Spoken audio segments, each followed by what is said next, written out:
Welcome to Monday night's episode of the Blitz Pickup. Just see y'all next year at this point, right? At this point, I mean, I don't know.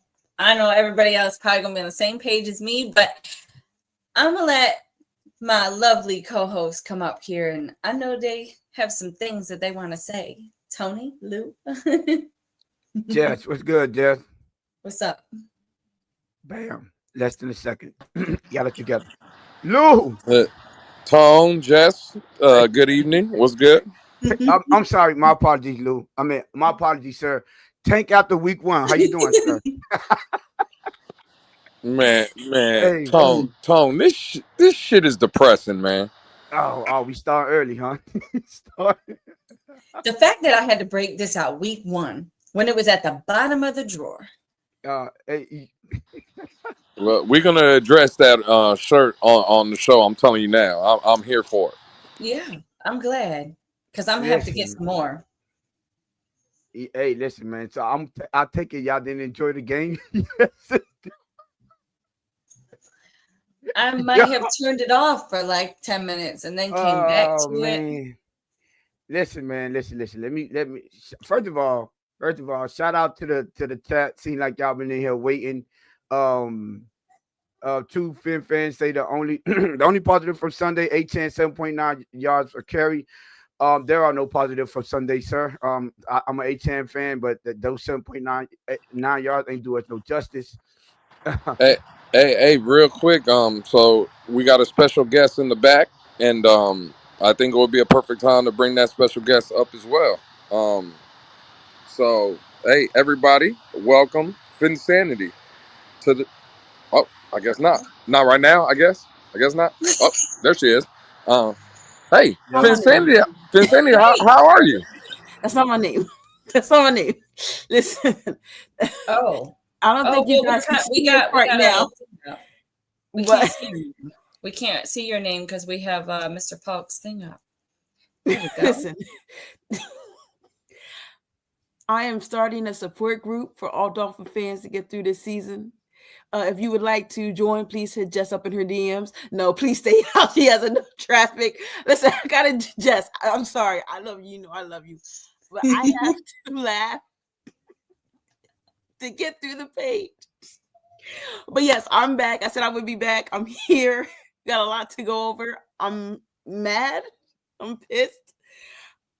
I'm not even here. Like, I'm not even here, but we're gonna get through this together. Jess, you lying already. But listen, Game Boy 305. Hola, my bestie. No. How you doing, my brother? I was looking for you in spaces. You've been missing. I got a lot to talk to you about, my good brother. Yeah, I hope you watched the game, the full game too. It didn't turn over. See turnover like your boy. Didn't turn it off after your boy done did had 3 turnovers. Yo, it's crazy part.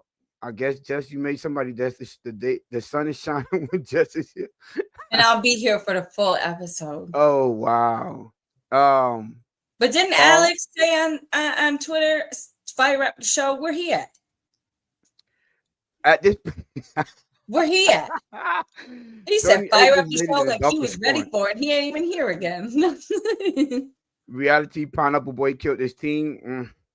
We're gonna talk about that too. Dolphins, yo. Rashad, I saw your comment.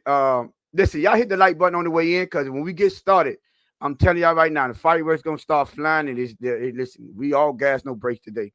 When you review the tape, Tony, take account that we don't know if players was in the right spot. I told you to stop it. You wasn't backstage, but please cut that out, Rashad. I know we don't care about people being in the right spot. Especially when I go over this film on Wednesday show.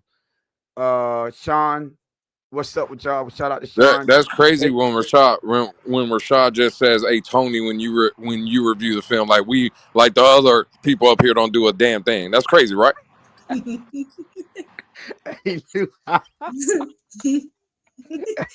Oh, Shake Money, what's good, everyone? Shout out to Shake Money. Yeah, Shake, man. I will tell them backstage about how we had to endure that whole goddamn game at the stadium. Who else we got in here? Oh wow. Wait, Jess, which one? What they say? Jess, which ones love you, Lewis or Tony? Oh, the co-host. Okay. Lancey Moore. I couldn't wait till y'all boys and girls go live. Yeah, y'all know we about to turn up today for sure, for sure. Oh, Mama Lou in the building, Lou. Mama Lou is here. I've been a fan since 1980, and after yesterday's game, my heart is broken. Y'all broke Mama Lou's heart, so y'all know we about to light y'all up for sure, for sure. Absolutely. Yo, Paul is wilding in the chat. Couldn't change my tights. I'm putting all on tour. You putting the whole game on tour? I don't think Tua play defense, but we're gonna talk about that too. We need trade Tua shirts. Oh, we need trade Tua shirts. Yes, we do. We need the.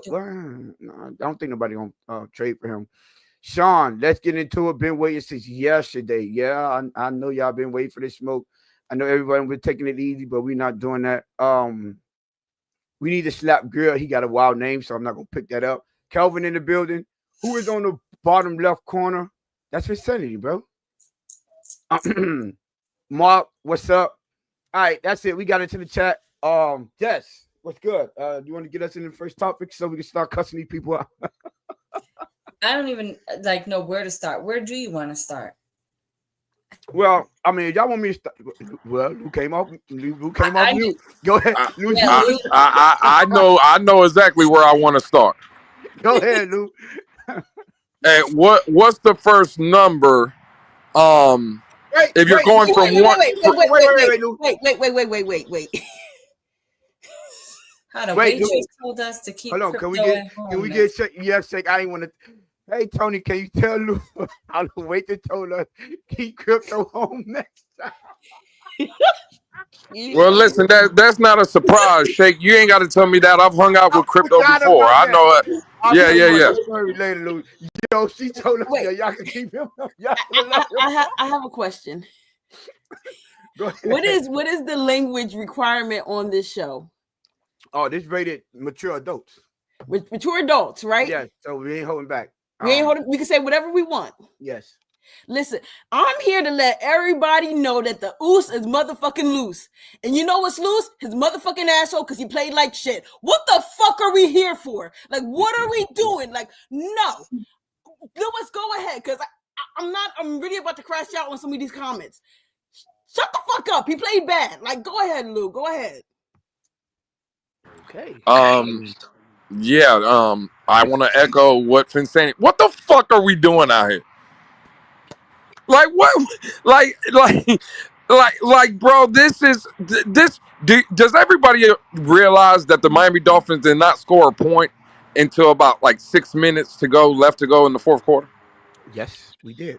We went from this high-powered, fast team looking like our shit didn't stink to we can't score an offensive point until the fourth quarter with about 6 minutes to go. Hey, Tone, Jasmine, Sanity, let me ask you a question. How many times during the preseason did you see Tua Tagovailoa? Once. Yes. How many times did you see Tyreek Hill? I don't think we've seen him at all. How many times did you see Jalen Waddle? Once. How many times did you see A-Chain? Once. Did we see him? No, I don't think we see A-Chain. He never played. No, we didn't see A-Chain. Yeah. This is an atrocity, what we seen yesterday. Tua Tagovailoa he's regressing in front of our eyes. You know how you're supposed to get better? He's getting worse. Mike McDaniel, I don't know what it is. Again, I can't wait to see the All-22 when it comes out tomorrow. When I guess, according to Rashad, when Tony breaks down the film and Tony talks about, I can't wait, Tone, to see what this film dictates. Because I don't know how your vantage point at the game actually was, but I'm sure Jess, myself, and Finsanity, we all watched the game on television. You know how many times that Tua got the ball in his hand, Tone, and he just looked at one side of the field? Didn't even. Yes. Oh my God! Didn't even look on the other side. Now, it's like I'm just saying, Tone. It is. It's hard for me to believe, right, that Tyreek Hill, Jalen Waddle, Westbrook-Akina, I guess, I don't even know if he played or not. Well, I know he played, but He did, but again, bro, Malik Washington, whoever, they're just locked up all game long, bro. There's nobody open, right? It's hard for me to believe, bro. Again, bro, we're gonna talk about all aspects of the game, Tone, and I know people want to shit on the defense as well. Again, bro, the defense didn't play well, but look at the situations, bro. At one point, I think at the 2-minute warning before halftime, Tone, they put up a stat. The Colts had the ball, I believe, for over 21 minutes. There's only what, 24 minutes and a half, or 30 minutes and a half. Bro, they had the ball for over 22 minutes or something like that in the first half. Like at some point, the defense, yeah, they're trash. They're good. They're gonna give up plays, but they're always on the field. Again, bro, listen. Tua sucks. Mike McDaniel needs to go. The team, it looks like they're quitting, bro. After week 1, it looks like they're quitting. I'm at a loss for word. Listen, y'all got it from here, but it's just it was bad yesterday, bro. All around, all 3 phases, top to bottom, it was just trash all around. So I'm glad you started there, Lou, because I remember a certain individual that was telling everyone on his channel. I told Lewis this, and you remember when you said they were stashing Tyreek and you said they were stashing HN, and your question to me was, I quote, what else do we need to learn from Tyreek? And do we need to see from Tyreek? What else do we need to see from HN? And I respond, I said, this is a time-based offense.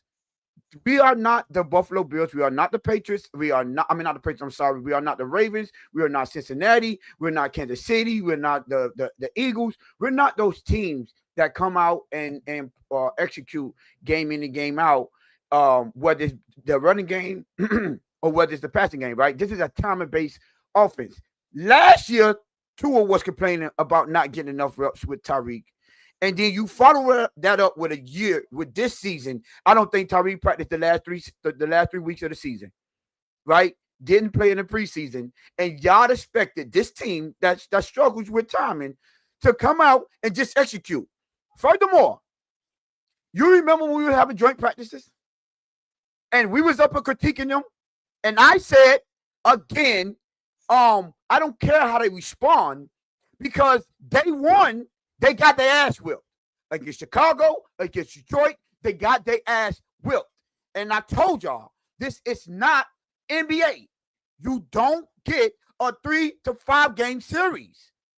You don't come back and say, oh, you know what? They got us. Now we got the game plan down. Now we're gonna get them. Aaron Brewer, you remember you came out and said Chicago Bulls. Oh, that was fake toughness. Well, was it fake toughness yesterday when y'all got smacked around? I could have sworn I was up here telling people, yo, don't be fooled about Indianapolis Colts. They're a physical team. Let's not forget that. Then you got Xavier Howard out. Did they try him? I think he had 3 targets, I think, went in his direction. They didn't try him at all, Tom. What are we doing? What are we doing here? And I'm sorry. I know they had Tre'Davious Ward, right? Is it Tre'Davious Ward? It's one of the Wards, right? Yeah, it's Tre'Davious Ward. Yeah, Tre'Davious Ward, right? But I watched the film and I saw Waddle cook him. But Tua was too busy looking on the other side of the field. Matter of fact, he started on Waddle, so it looked like it was one of them stupid old lookoff plays, just so he could go elsewhere. Tre'Davious Ward. Okay, thank you, Mystic. Right? And Waddle had him, right? Dead to right. But we'll see when the film breakdown. But I'm sorry, but I keep telling y'all, I told y'all that this team, and Lou, again, I told you, I was my biggest concern with Lou Anarumo, right? The way he changed up the defenses and try to confuse the quarterbacks. But that didn't stop it from being people open. I would say Mike McDaniel didn't have his best game. I watched all the passing plays. I haven't watched the running plays yet, but I watched every single passing attempt today. And did he call his best game? No. But did he call enough plays to where we could have made something happen and we could have possibly win this game? Obviously, of course. Last but not least, before I pass it on, right? Tua. I don't want to hear an excuse from the Tuaniers. I don't want to hear about this offensive line because the film is here, right? We told y'all on here, the longer he have, the worse his rating is. And it showed yesterday. And when I said, what did I say, Lewis? I said, because typically it's longer developing plays, and typically you don't have time to be late. That's when his shortcomings show up. That's when they show up. Mind you, what happened? Every interception came when he had more than 3 seconds to throw. Both of the interceptions. Now on that fumble, ball security. That was I don't know. We're gonna look at the film again. Protection, hot. You're running a what you call it? You're running a play action. You should see the slant. I mean what you call it? The slot cornerback coming on the corner blitz. He gave it up, and I don't even think Tua even looked at him. He didn't look at it. He didn't look that way, and when the ball got into his hands, remember, bro, he just stood there like he didn't even know it was coming. I don't get it. I don't understand. And what I'm trying to figure out, right? This is what I'm trying to figure out. When I was telling these people about the joint practices, about the lack of physicality, about the mindset of this team, I want all the people that had to push back. Matter of fact, I haven't seen a chat or message from Gameboy 305 yet since we started. Can you please explain to me, where is Mike Best? Where's all these dudes that was telling us 11-6, 2 of this, 2 of that? Where? Right here, Tone, real quick. And shout out to True Fin Fan, a guy that comes through all the time. But see, and this is why, Tone, I don't want to say, well, I get into arguments, but I don't want to call them arguments. I just get into debates. Says Tony, I disagree, my brother. McDaniel had all offseason to plan for this game. Felt like the coach knew what he would do. They're like the same offense. I'm going to stop right there. I ain't got to read the whole thing. Tone, Jess, this is my problem. We got to start realizing. Now, I agree, Tone, again, McDaniel should be fired. And when I'm not saying he's the greatest play caller ever. This is not what I'm saying. But what I'm saying is, if your quarterback is so limited that he can only do one thing, that hampers you as a play caller because you can't call everything you might want to call. You see what I'm saying? Does that make sense to anybody? I'm not, again, bro, Mike McDaniel cannot call out route 10, 12, 15 yards, like a 15-yard out route. Have you noticed Miami is one of the only teams in the league that don't run that wide? Why do you think that is? Because it's to its limitations. The arm strength. He can't afford to be late. He can't. And I'm sorry, but he said Mike McDaniel had a game plan, right? And saying that he think that they figure out. First of all, let's put this together. Once you've been in the league multiple times, like Andy, you don't think people know what Andy Reid gonna run? I'm just acting for a friend. Y'all don't think people know what Sean McVay is running over there in at the Rams? I'm just asking for a friend. What about Kyle Shanahan over there in 49ers? I'm just trying to get the people that run the similar type of offenses of the Dolphins, and we know what they come. We know Kansas City are gonna run them screens. We know. Thank you. We know that they're gonna try to get Kelsey up the middle. We know this up the seam. Hey, we Tone, all understand it. It's called player execution. Go ahead. Baltimore scored on a screen pass yesterday. They scored on one. Did y'all think the Buffalo Bills didn't know that they was gonna be running Derrick Henry up the middle? Thank you. They didn't know that they're gonna run that tight end crack play up the middle.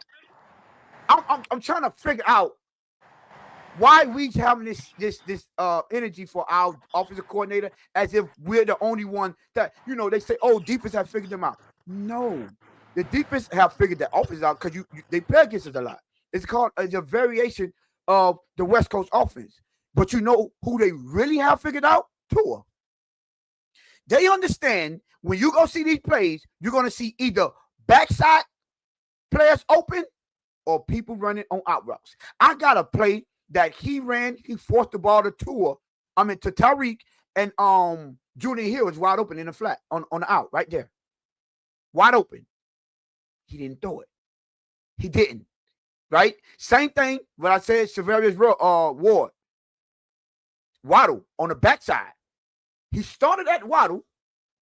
Waddle beats Ward easily. He's looking on the left side of the field. It's like he's predetermining where he's going with the ball. That's not Mike McDaniel's fault.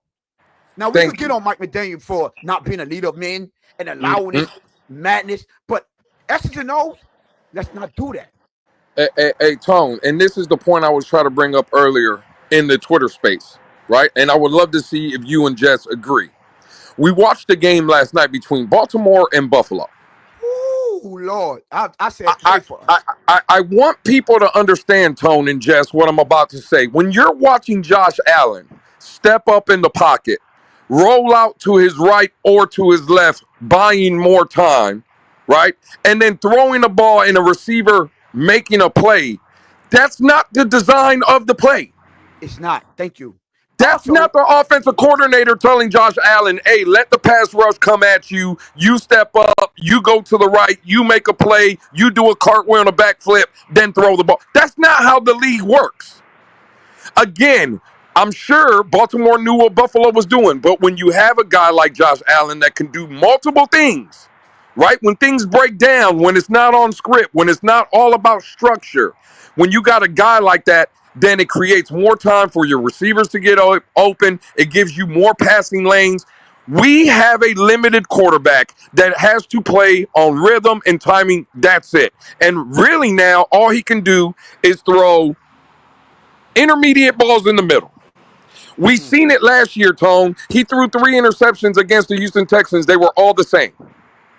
He almost threw an interception yesterday with the in cut to Alex Ingold, Tone. That's the one that Julian Hill was wide open on the outside. Tone, the safety didn't move from the middle of the field, bro. He didn't move. Yeah, I'm sorry, bro. Like, no. All I'm saying is we can keep blaming McDaniel for all this stuff. Bro, imagine being handcuffed. You can't do nothing besides what you know your quarterback can do. Yeah, I would say that is figured out. But, Tone, I think you said it best. It's not the offense that's figured out. It's the trigger man pulling the trigger on the offense that is figured out. Now, there were some plays. I mean, there wasn't a lot. Like, I usually go in and I see people running wide open. Thanks. Shout out to Mystic for letting me know that there was a couple of plays I did go and watch, and there was a couple of plays that was out. It was a lot of plays, more than I'm used to seeing, that there just wasn't people open. However, Lewis brought up the perfect game. Now, Lewis, you were talking about how Josh Allen did this, and that. I want to talk to you about Lamar Jackson. Y'all don't remember that play? Lamar Jackson run his way, run that way, run his way, run that way. Y'all don't remember that? Broke out, ran, broke for like 20-some yards. Y'all think that's how the play was designed?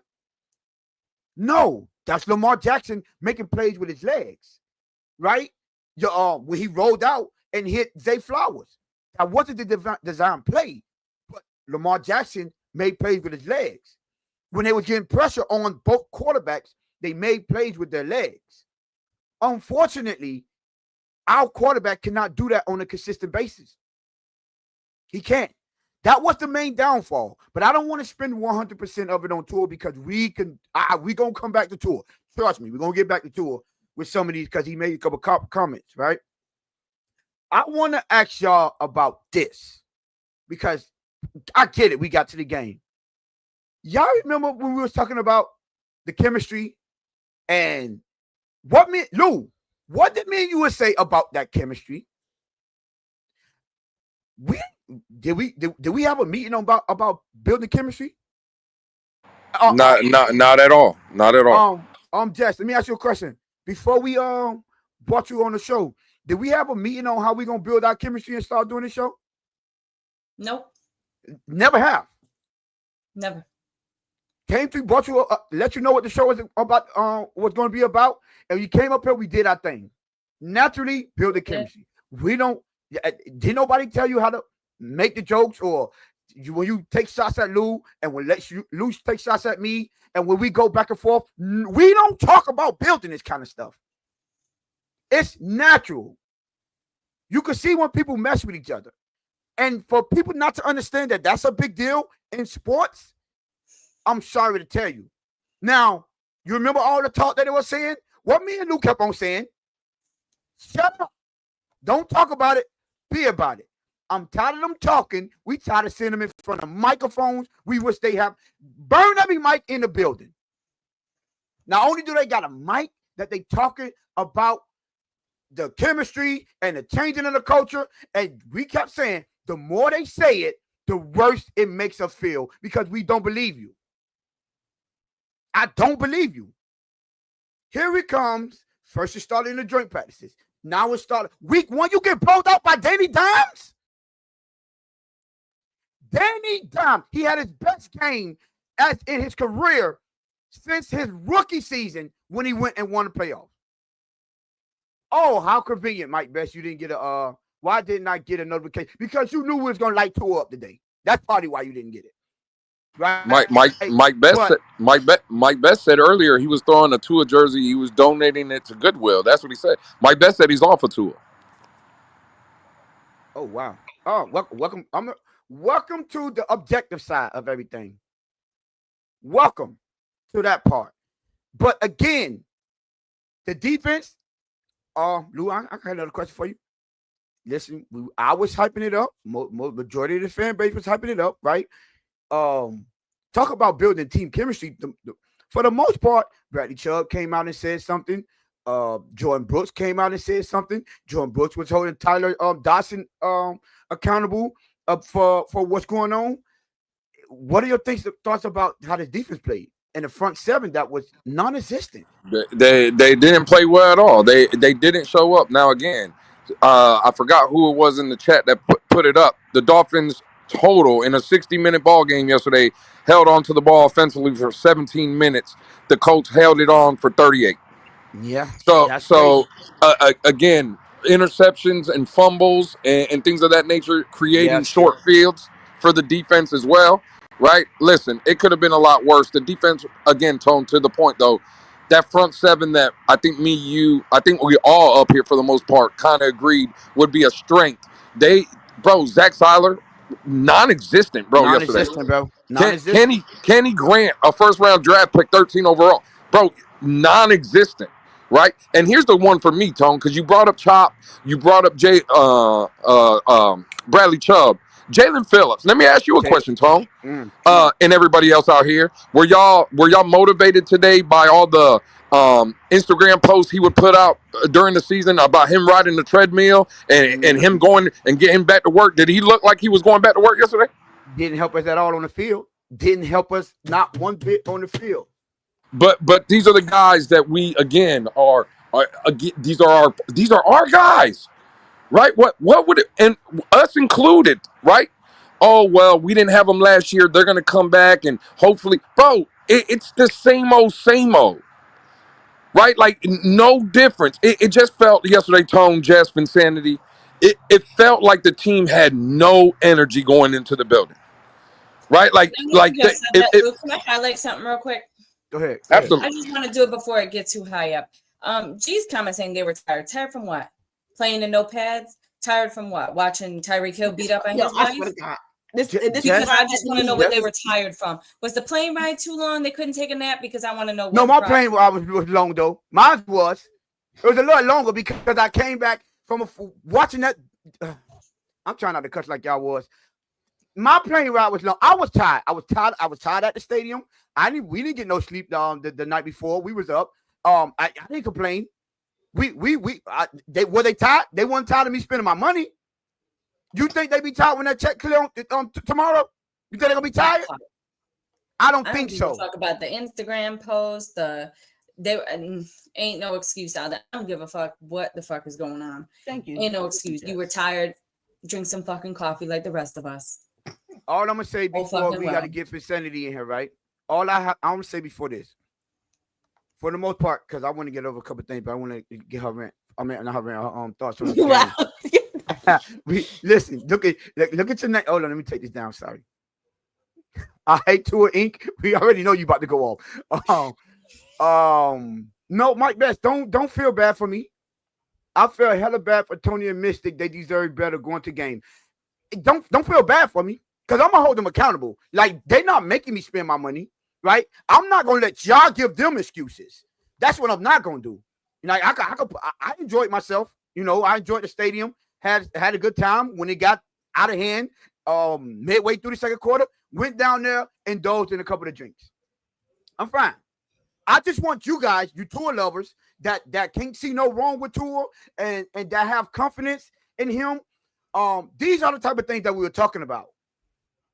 These I don't. You one thing I want to know is, please, Lou, Jess, Vicinity, after any bad play, after any bad drive, after any of that mess, do you see any of our players going talking to each other, keeping everybody up, keeping people focused, doing anything outside of going sitting down, looking at fucking tablets? And I think the only one that showed emotion was Tyreek, right? Now, y'all have a better vantage point when it comes from the TV aspect of it. But from me in the stadium, I'm looking at the sidelines. You remember last time I was like, oh, I see Calais Campbell. He's over there building up the offensive line. Why is Calais Campbell doing that?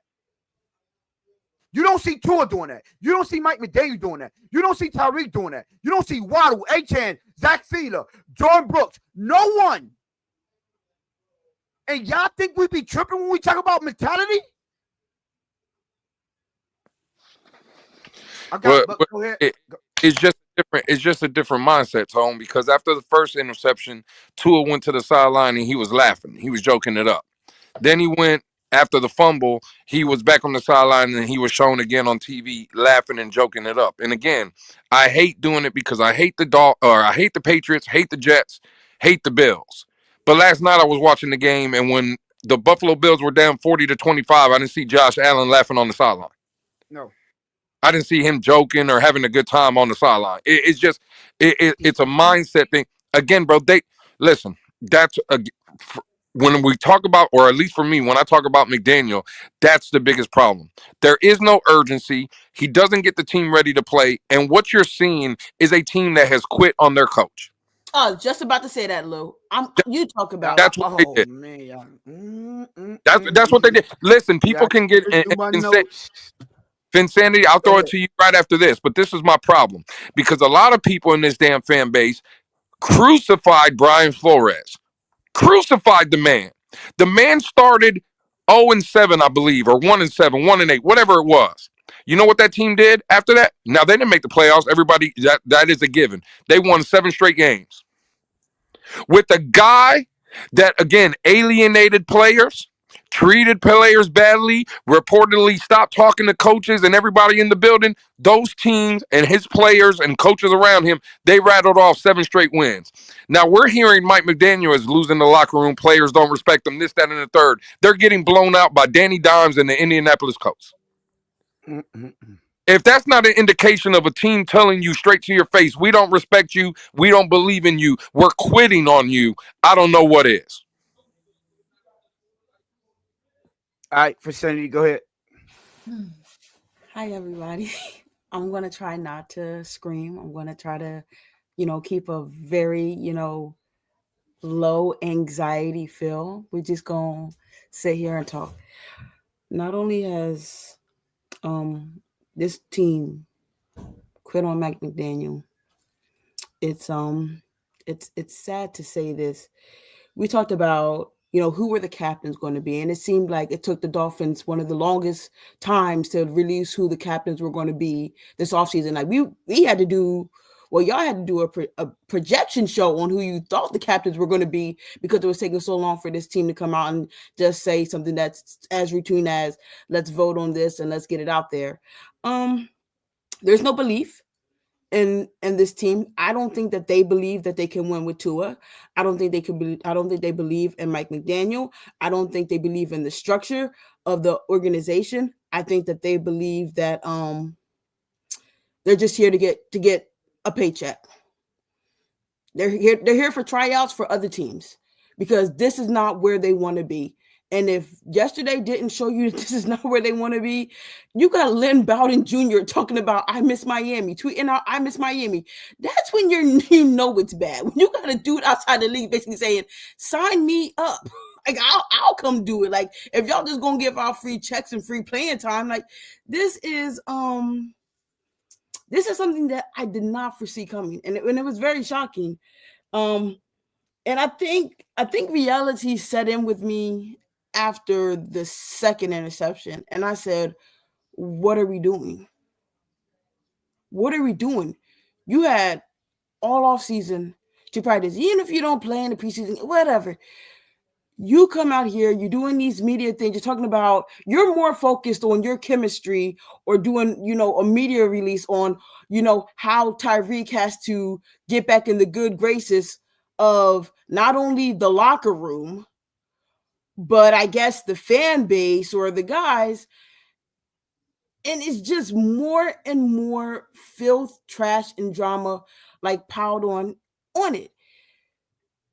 There is a lack of accountability, not only from our quarterback, but also our head coach. You blatantly saw two people throw everyone underneath the bus except for themselves. And then you go out and do a press conference where you basically dismiss the feelings of the fans as, oh, we're going to get it. No, you're not going to get it together. I don't expect Mike McDaniel, and I wanted this guy to work. I wanted a coach to work. But a coach can't work in Miami until you allow that coach and that GM to do their thing. Nobody else. You coach, you get the personnel. We have too many hands in the cookie jar, and we are literally trying to figure out what was the point of a rebuild. We didn't retool nothing. Like, I would have took the tools last year, respectfully. Give me the tools from last year, because the tools that came out this game, absolutely not. Like, what am I supposed to do with this? Like, and I get it, it's week 1 and you're supposed to not overreact and all this type of stuff. But what we just saw from a year 6 quarterback, what did he come in? Like, I don't even care when this dude came in. Year 6. Anymore. Year 6, I'm right? Yes. No. Give him the same treatment that you gave all these other bust quarterbacks that had to go somewhere else and try to revitalize their career somewhere else. It ain't here. It's not it. It's okay to say, you know what? We wanted the franchise. We wanted him. You've been longing for a franchise quarterback so long that you're willing to settle for anything. And it's okay. Some people are willing to settle. Some of y'all are with people right now that you don't really want to be with, but you don't want to be lonely. And it's okay. Don't bring that mess no more over to this fan base. You kind of have to let go of. I'm sorry. I'm sorry. I'm trying to be serious. I'm trying to be serious. Because you don't want to be lonely as wild. I'm trying to, what? I said, because you don't want to be lonely as wild. But, I mean, carry on. True. There's some people out here just in some bad situations, and they're just like, I'm going to just put up with it because I don't want to be alone, or I don't want to have to date again. Man, the Dolphins need to date quarterbacks until they find the right one. It has been how many years and we still have not gotten it right? It's been how many years and we're still doing the thing? It's sad that for most of my years as a Dolphin fan, I have been more excited at times about who the backup is going to be. A lot of us will bring up Matt Moore's name before we bring up a lot of quarterbacks who started for us. That's bad. That is trash. Like, when are we as fans going to look ourselves in the mirror and say, you know what? We have to accept our fate, but we don't have to accept that they give us. Sorry, I'm trying to censor myself. This is, for you to come out like this, your coach's job is on the line. Your GM could potentially be on a hot seat. You as a quarterback know that, listen, this organization has continuously put faith in you, and this is how you show up. This is how you show up. No fight back.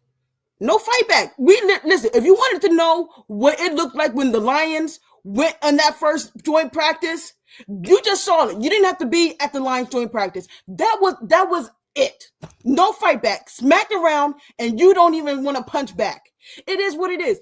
This team has been living on too much faith and hope credit, and their payments have come into default. And it's okay because we can't collect nothing. But you know what we can do? We can move on. Do I want to break it up? I don't know where I'm at with this team right now. Because it's not like we are without talent. We have talented players. They just don't believe in a lot of things. And it is what it is. It is what it is. If y'all don't want to have no fight, then who are we? Who are we to fight for you? Who am I to go into a space and try to defend you?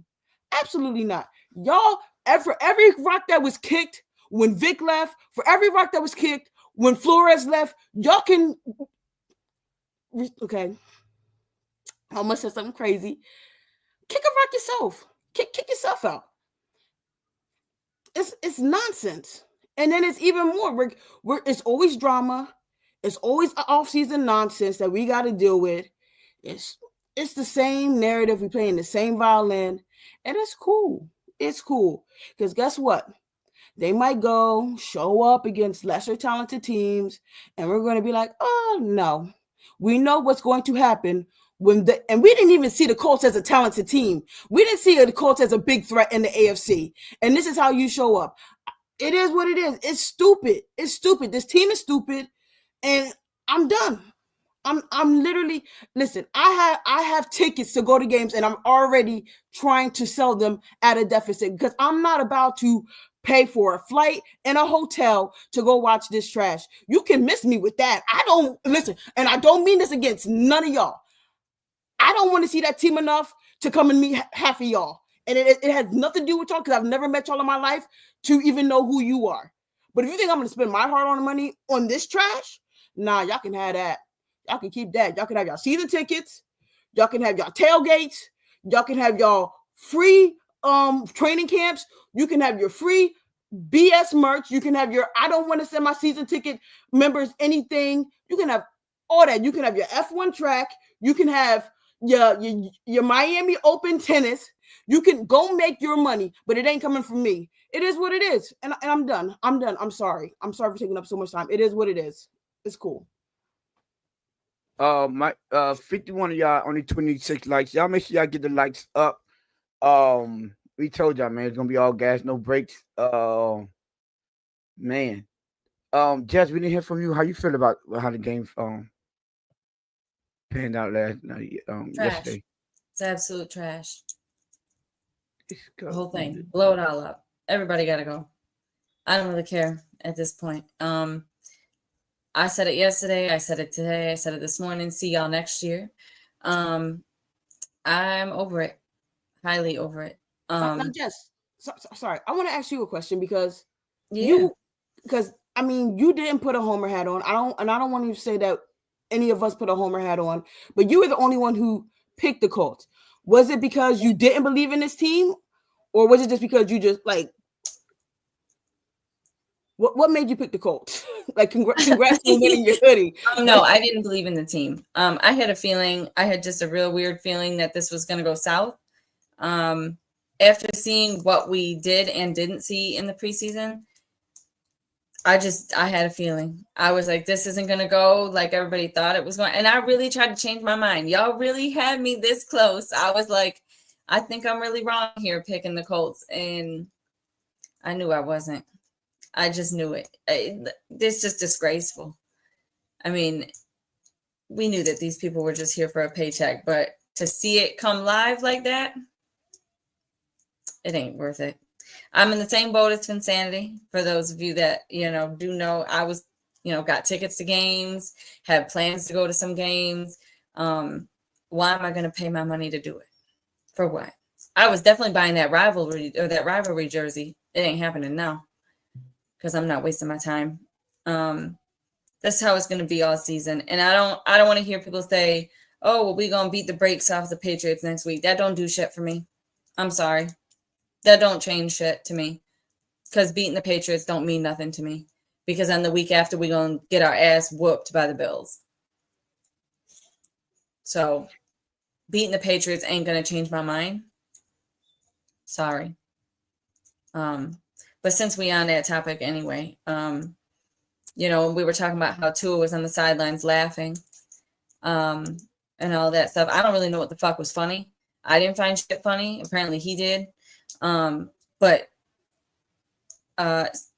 if some of you have been on Twitter in the past couple hours, we've seen some other reports come out about Tyreek and his now ex-wife. Maybe we should have asked Tyreek to spit on Tua. Then maybe he wouldn't be fucking laughing. I'll tell you this. Watching that game against Buffalo and Baltimore Ravens, all I said was, Lord, pray for us. I'm like, pray for us. We have to play both of those teams. And after watching the performance that we put on and their performances, man, they're gonna run us out the stadium. And I hope they dog walk the shit out of us. I mean, we don't got dog walk, but they're two of the teams that I think only 3 teams that actually blew us out. I think it was the Ravens, Buffalo twice, 49ers, and now the Colts. That's crazy. And we play Baltimore here. We got Buffalo here as well, and on the road. So man, this could get ugly real fast. Before the season, they were walking around like they didn't have a cat in the room. I'm talking about Mike McDaniels and Christopher Greer. But after that performance, I won't be surprised if even Stephen Ross looking at them sideways like, hey, man, listen, I knew y'all was trying to retool, but you tell me y'all going to put this type of product on the field?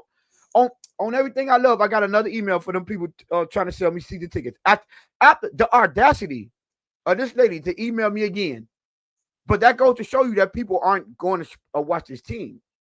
So that listen, I know one thing I do. I know my city. You're not winning. They're not showing up.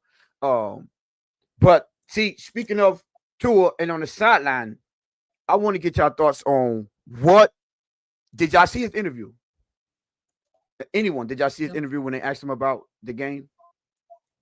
Yeah, I seen it. If you didn't see it, I'll paraphrase it. Basically, they was asking him about the turnovers and about how the game turned out, and he started off like, yeah, of course it starts with me and blah blah blah, giving all the PC answers, and then he said something that really pissed me off. He said, "I'm going to be looking to see the guys that show up to watch films, the guys that come to show up to see what they did wrong. I'm gonna be paying attention to see who all shows up." 2 things snapped in my head. Very first thing that snapped in my head is that is 100% confirmation. I knew, Lou knew, probably most of us already knew the division in the locker room, and that proves to y'all what I've been telling y'all this whole time. Remember when Tyreek was acting up and Tua called him out? I said, it's not the message, it's who it's coming from. Tua, you can't be the dude to hold them accountable. That's just one of the reasons why you can't hold them accountable. You can't go out there and play like dog shit and then talk about, oh, I'm going to see who all show up and see what they did wrong. Bro, you were the worst thing on the field yesterday. How you going to hold people accountable and you out there like, bro, who could blame Tyreek for being mad of having to play this be his quarterback? Now, he has to get paid, so you hear. But at the same time, you can't hold me accountable when you can't even hold yourself accountable. One time, I will wish, you know what? I don't wish one time. But what I noticed is, Mike McDaniel, when you did your conference, you blamed everybody and their mama, then blame Tua. Tua, when you do your post-game conference, guess what? Bro, you always talking about what everyone else got to do. What you watch? When you going to hold yourself accountable? Correct me if I'm wrong, but if you're the leader of this team, the quarterback got that.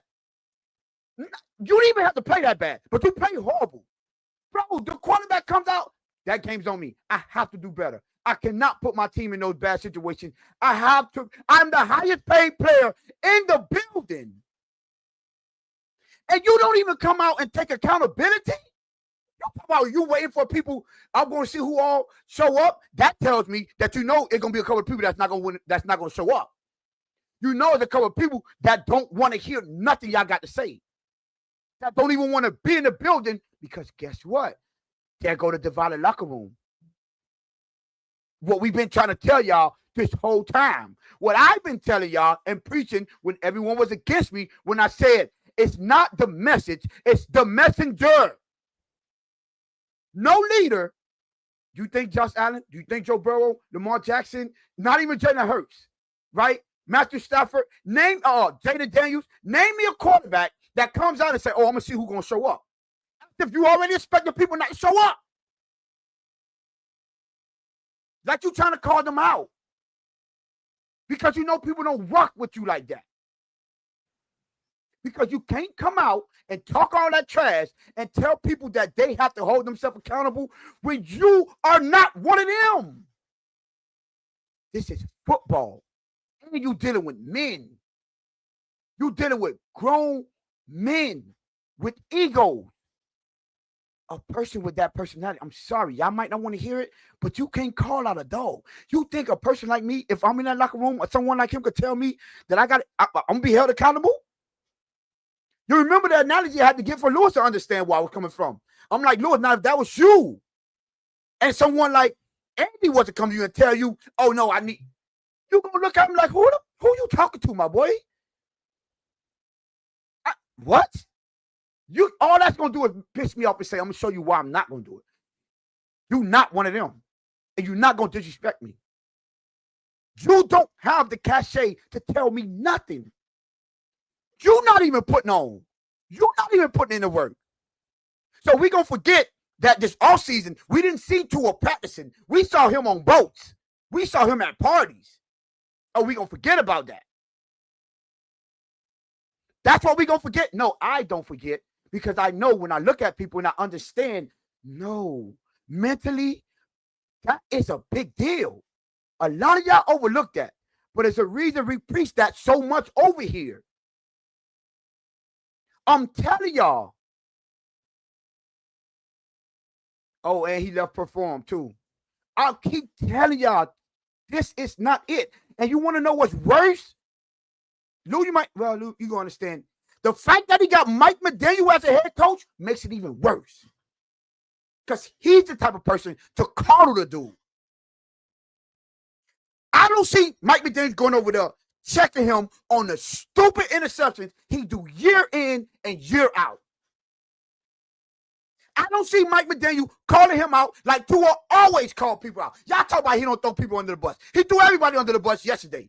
Talk about he want to see who's going to show up. What leader does that?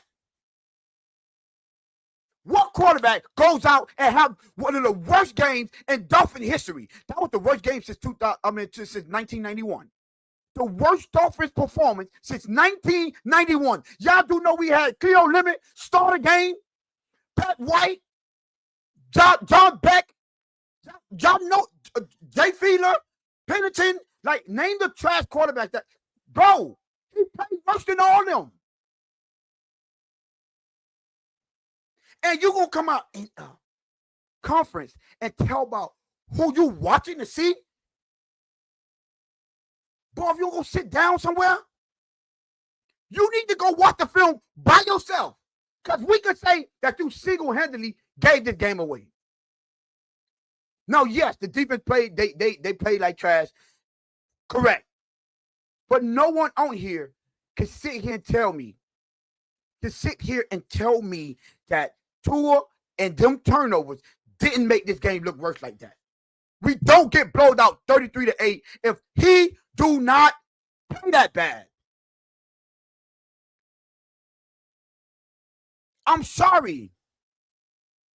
And you go on national TV and make the same mistake? Like, they don't listen. They don't understand the mentality. Like, y'all must be crazy if y'all don't understand that that is a slap in the face to people that's going on that field and you messing it up.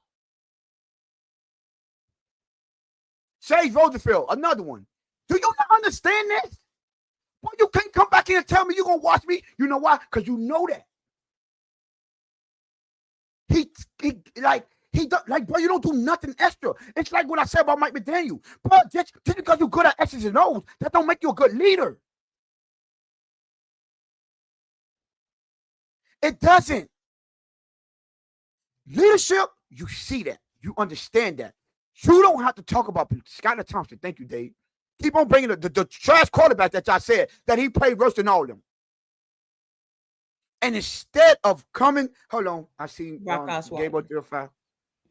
Is Tua the only quarterback to have a bad game? No. He's the only one that throw his team under the bus after having a bad game. Well, Zach Wilson. That's crazy because Zach Wilson did the same thing. He's on the team too. He's the only one that throw his teams under the bus and don't take full accountability. That's how you know who's the leader of men. He's not going out there telling everyone, oh, you know what? I'm watching y'all. You know, oh, the fans don't come out and see the performance that we put on there. That they talk about yourself. I don't come see you throw interceptions. You fumble the ball. You miss open reads. And then to hear you say that, it to me as a fan is a slap in the face. Because I know you are the quarterback that for the team that I love, that I'm not going to stop being a fan of. I have to deal with someone like you as being my quarterback. It just don't, I don't know how that don't compute in people's heads. Like, y'all, listen, outside of football, Tua is a great guy. Good, great family man. That's probably someone you want your daughter to marry. But when we talk about football, a gladiator sport, I'm not going to war with a dude like that. I don't want to be on the same field with a dude like that. I don't want to be in the same building with a dude like that. That dude rubs me the wrong way. Every time I think about it, I have to play a game with him. I just want to do something to that, bro. Like, man, I want to hurt this man. Because I know no matter how hard I practice, how much I perfect my craft, my career is dependent on a dude like that. That not only is you not getting the job done, you don't even take accountability.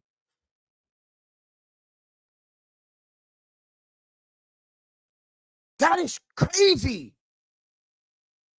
Even Lamar Jackson after last season, even though I thought he did enough to, the 2-point conversion, he came out and said, I gotta stop turning over the fucking ball. Even though he did enough for me to atone for that, he didn't mention none of that.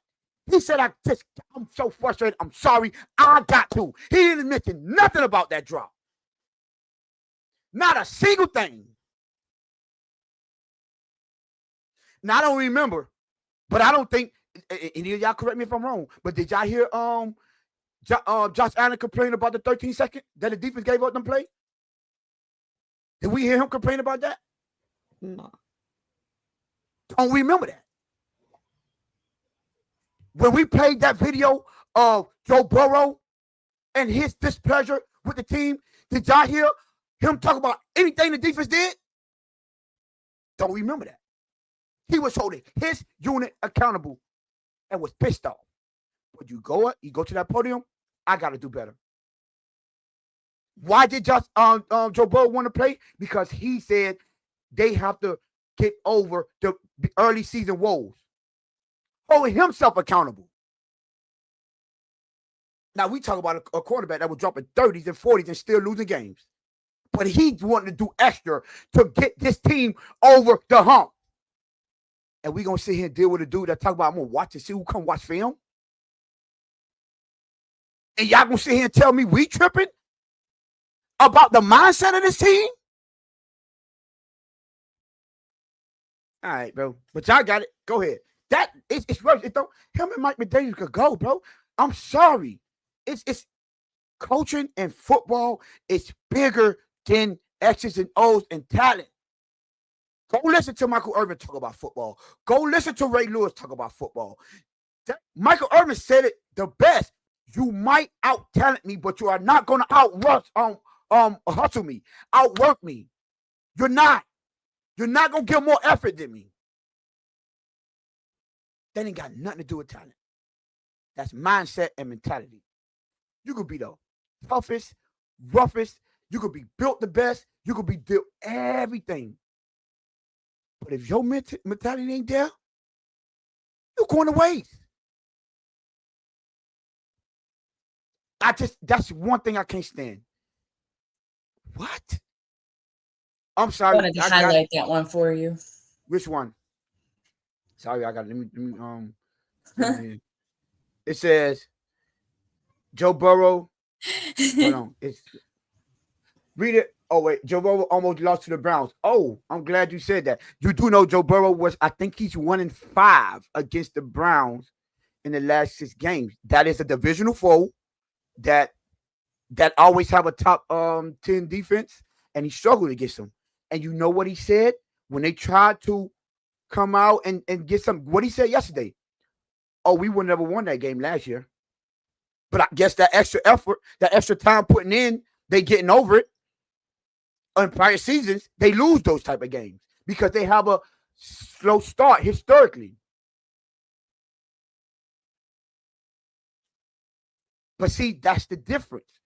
You see how you put almost lost to the Browns? They won. And you know what happened? Did what I said I want my quarterback to do. I don't care about stats. I don't care about how the game is. When the game on the line, you have opportunity to win the game.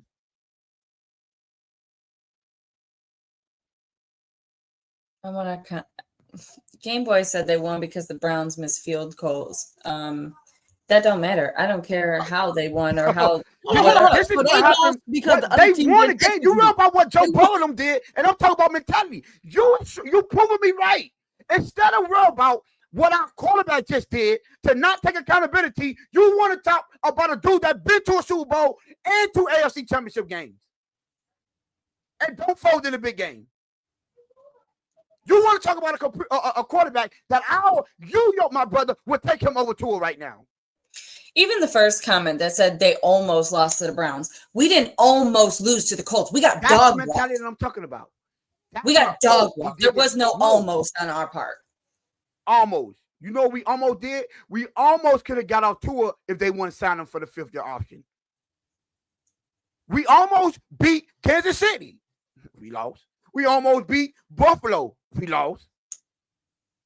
We all almost won a division title in 2023. We did. We all almost thought that they were kidding when they said that they were lying to us last year. That's a lie. I ain't think they were lying. I ain't almost think nothing. I knew they was lying. I got one more question for y'all. Do y'all remember when Jordan Brooks and Dade? I hope you still in the building. I see you in there, my brother.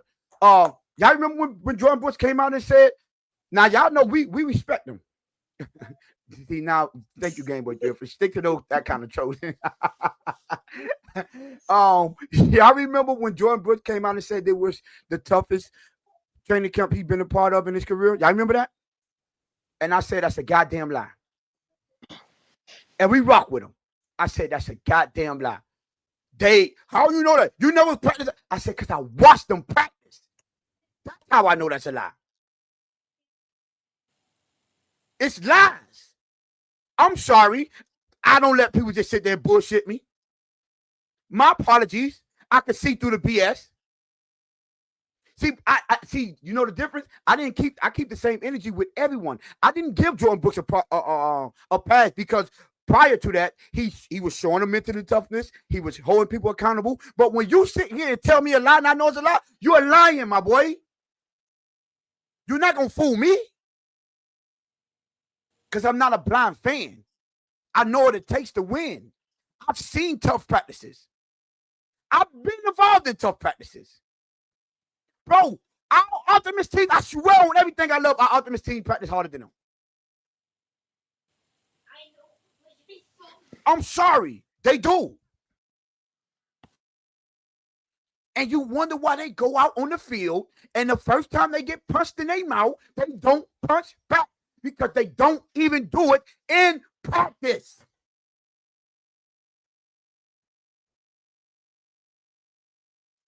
How you expect them to beat up what did not say Aaron Brewer? Listen, my boy. I thought you was a good dude, and I gave you all the credit. You've been playing lights out at center. But when you came out and said that Chicago Bears was fake toughness, what I said, God, it wasn't fake toughness when they was mopping the floor with y'all in practice. Miss me with the fake toughness. Call cap every single time. Because one thing, if y'all gonna be able on the Blitz pickup, y'all gonna learn that mentality part of it. You cannot overlook it. We clown Elliott, Deshaun Elliott, when he left and said the mentality of that team. He said that. We clown Vic Fangio when he left and said they're more concerned with having a good time than getting better as players. We said that. Everyone clowned them. But now when things like this come out, you can. Why we still got people trying to make excuses? Make the math ain't math. Makes sense.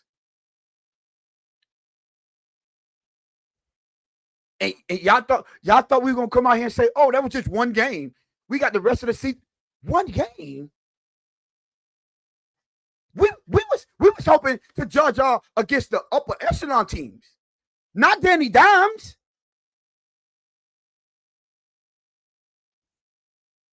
Even if you lose a tough game, I get it. You got blown out.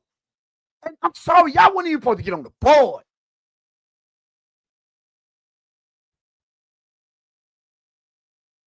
Sean, I'm already ahead of you, bro. I watched every pass play, and yes, there's a lot of misreads from Tua. I'm sorry. I know. Listen.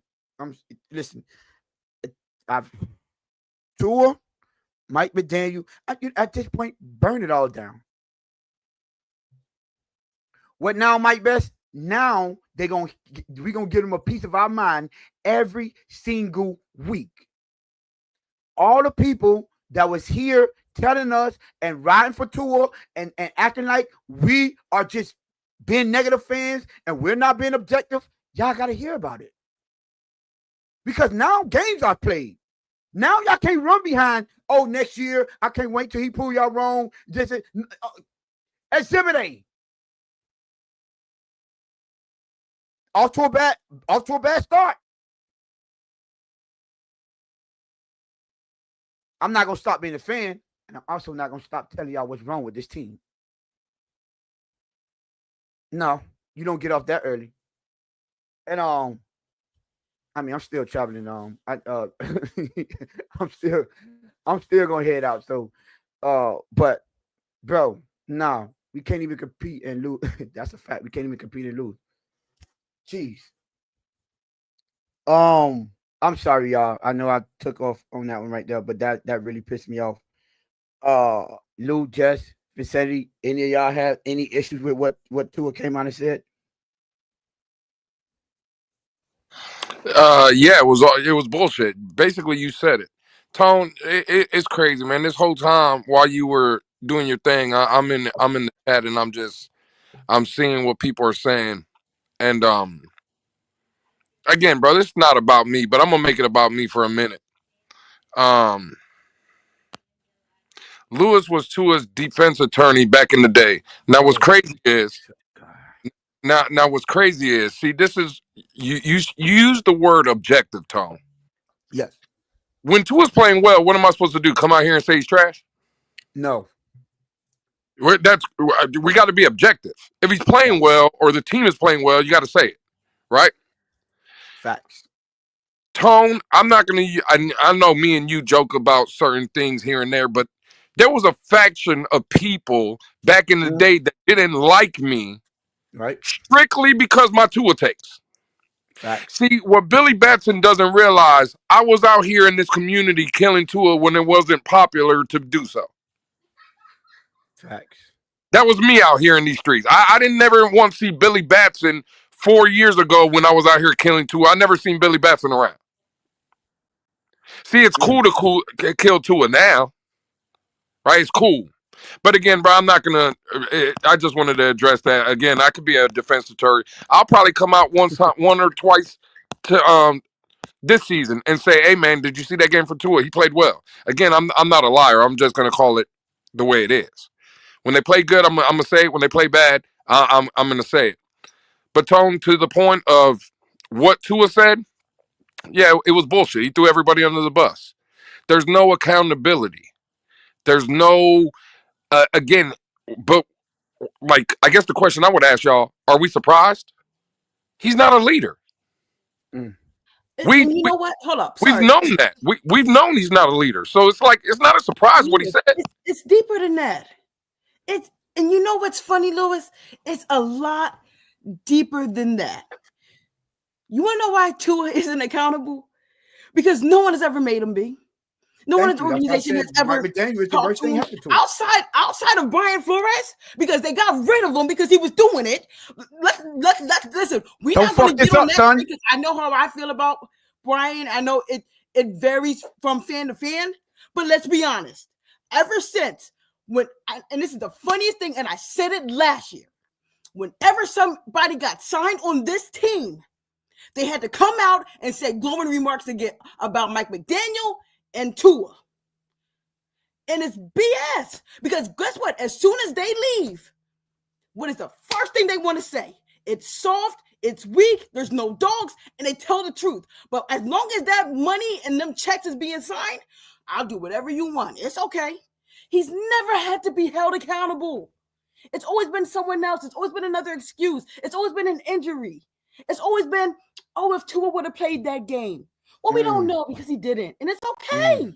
It's okay. Whatever delusion you need to get through to have yourself cope as a Dolphin fan, I am here to tell you it is okay. We have all been there. Some of us have chose to just wake up. Some of us have just chosen to wake up. And I must be totally frank, Flores been gone. Old news, absolutely been gone. And it's been downhill ever since. Congratulations. One good season when they didn't know what to expect. But after they saw what to expect and that film came out, night, Charlie. Oh, MVP race. Nope. Oh, division on the line. Nope. It is what it is. It is what it is. You can't have people every single time a decent, good free agent signee leaves this team. They're soft over there. And what do? What do? We go out and prove them right every single time. Oh, the narrative we can't play in the cold. How is that your narrative? How is that what you banking on? It is so funny. I just don't look back. Well, you know what? Maybe we need to learn from the past because that's the only time we were good in the past. And we got to go way back. Way back. Because our future don't look bright. Our future don't look. I'm not excited. Are you excited? Okay. Maybe we need to go into some of the old ways of things to figure out how to fix and how to play in Miami because these guys aren't bought in. Like, please do not make the offense to show up today because I really have time, but I don't have that much. But I promise you, I will find the time to kill anything you say in this stupid chat. That's how far back we got to go. And it's not even that far back. Like, that's crazy. Figure it out. You can't keep doing the same stuff and expecting different results. That's my name. It's insanity. Why do you think my name is Finsanity? Because we're insane. This team, this franchise, this organization is deeper than just a freaking name. It's been in our face all these years. And you know, I said I wasn't, you know what? Let me bring it back down. Let me bring it back. Because you know what? Some people are just some people. Jess, how you doing? You look lovely today. You look lovely today.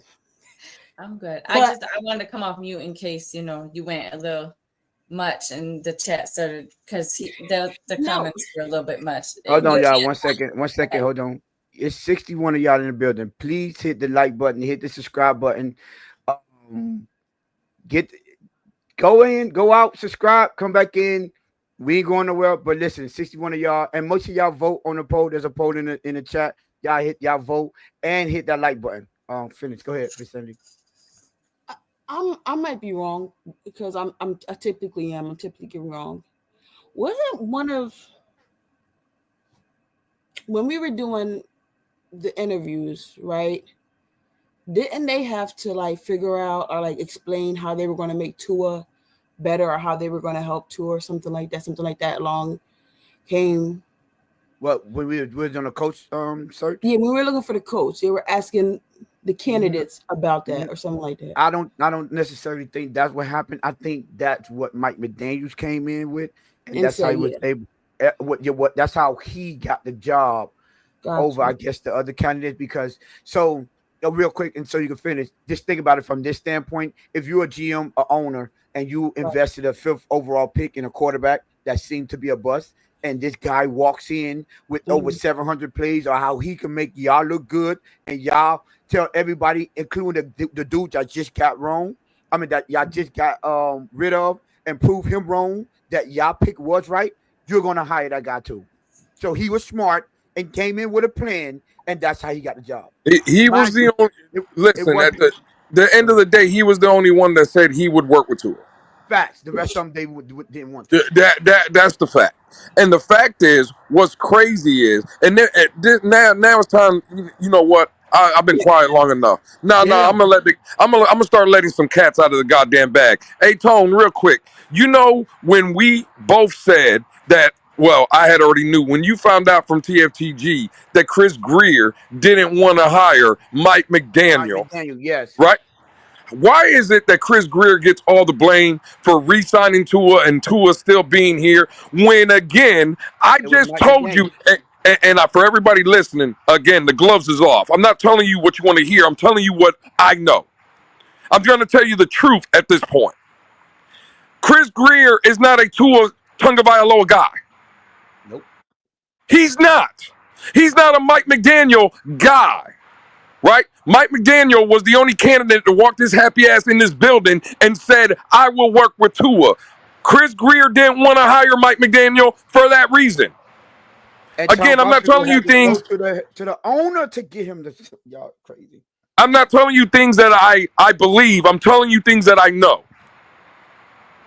I know them because I still have the things in my phone right now.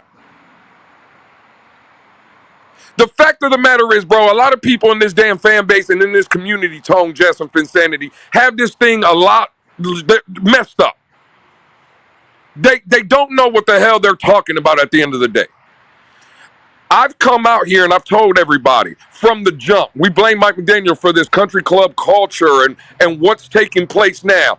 The day in the 2020 draft, when we decided to draft Tua Tagovailoa, that's when the soft mindset and the culture that me and Tone have been talking about for a year and a half on this channel, that's what created it. It was one person, and then that one person has bled into a lot of other people. And again, Brian, you know what's crazy, Tone? Finsanity, Jess, everybody says the team takes the identity of the head coach. Well, why in the hell, when Brian Flores was here, they didn't take the identity of Brian Flores? Because the quarterback. Because the quarterback was pushing back on it. The right tackle, again, that's still on this team, everybody knows Austin Jackson, was pushing back on it. Oh, our favorite treadmill participation, Jalen Phillips, was pushing back on it. Remember the narrative? Oh, I had to go see my therapist because the boogeyman was. That was Jalen Phillips. Thanks. And guess who's on this team right now? Jalen Phillips. You want me to believe Mike McDaniel created that culture? No, Jalen Phillips was on this team before Mike McDaniel got here. Tua Tagovailoa was on this team before he got here. Austin Jackson was on this team before he got here. The soft-minded people were already here. All Mike McDaniel did was get hired to be a babysitter to these bunch of chumps that we have posing around the building as football players. And we want to sit here and blame everybody else and their mamas for the people on the field that on consistently on Sunday get their ass whooped.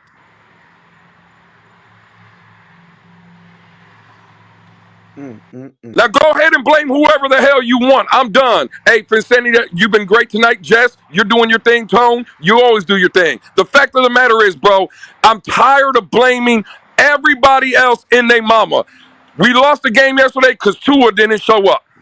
We lost the game yesterday because, again, Jalen Waddle, did you even see him, do anything? On the field and off the field. Again, bro. Yeah, I saw him do something. I saw him get tackled and get hurt again or have to go off the field. The Jalen Waddle special. As soon as he's tackled, something hurts. Limping off, bro. Hey, Lou. Oh, y'all probably wasn't around. I got ridiculed when I called that man soft body. This was his his second year. I'm like, I like Waddle, but I'm telling y'all, he's soft body.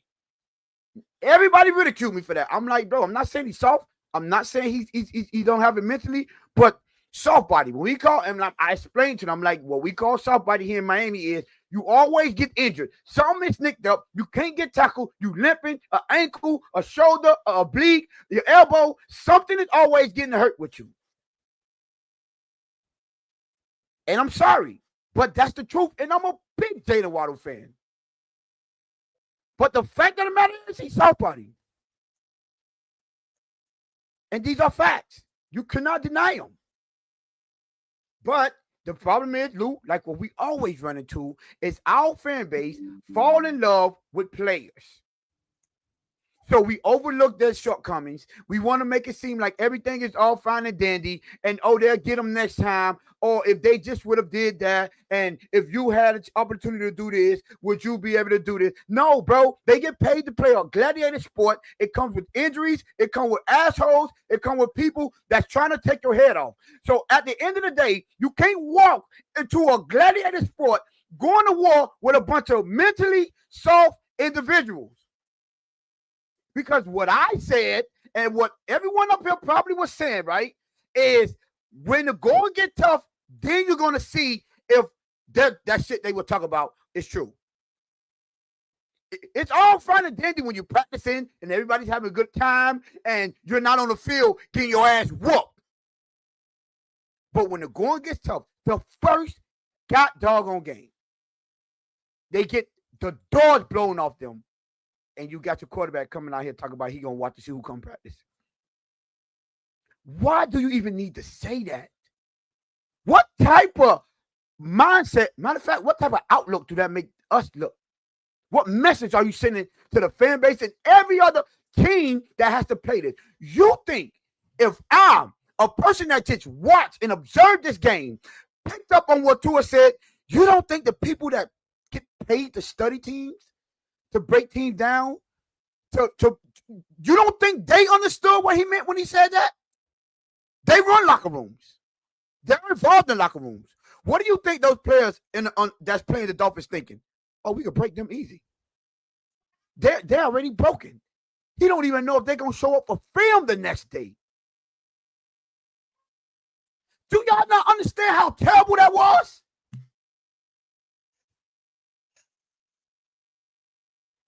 But yet again, did y'all hear what Xavier Howard said?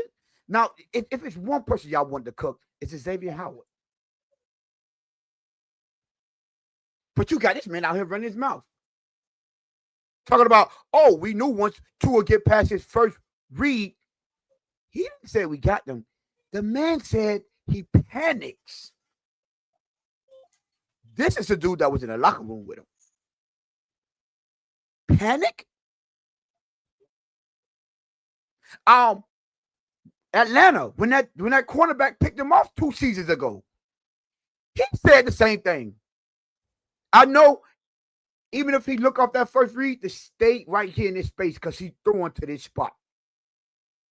They've been breaking it down for years now, but being a fan and having your fan goggles on, y'all was blind to the truth.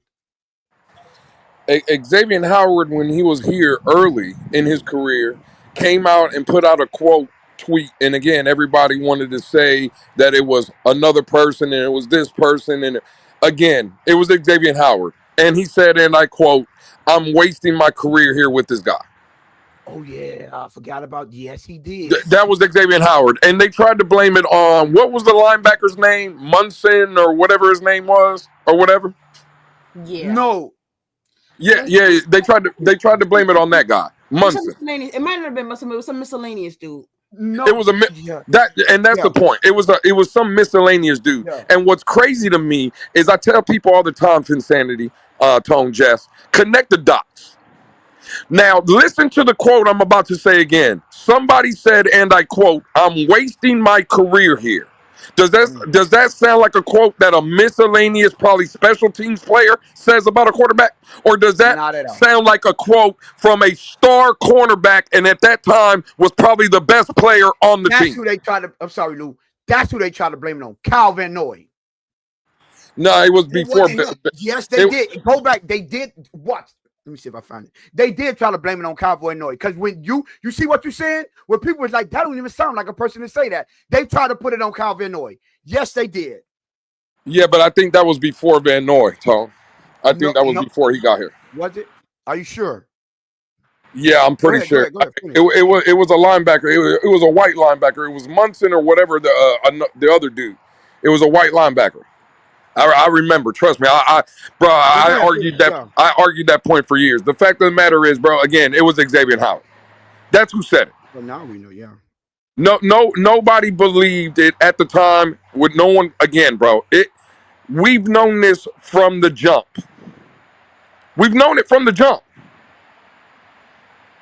It just is what it is, man. The biggest thing that's holding this team back, I know it's not a popular opinion. I know, again, one of the co-hosts, my sister Jess, has a Fire Chris Greer's t-shirt on. And cool, get rid of him too, bro. I'm not here to defend anybody on this football team.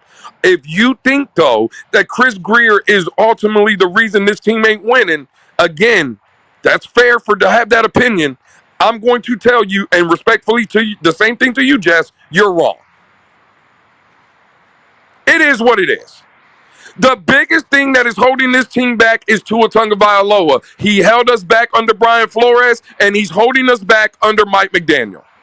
It has nothing to do with Greer. Because, again, I've always put out the point to y'all, and y'all can never give me no answer. If Chris Greer is the problem, okay, fine.